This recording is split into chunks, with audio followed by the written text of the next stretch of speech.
This old refrigerator had a hole right there.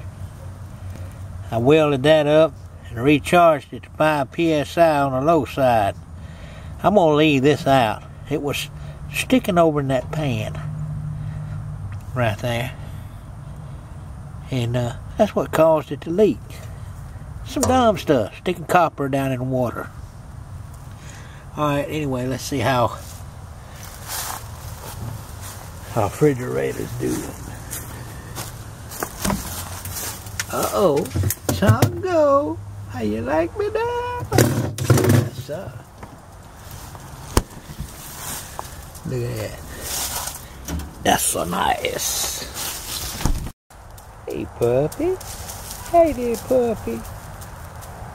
That's that trick puppy right there. Where the other puppy at?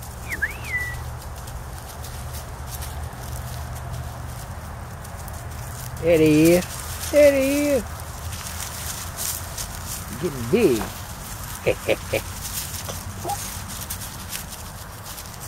There he is. There he is.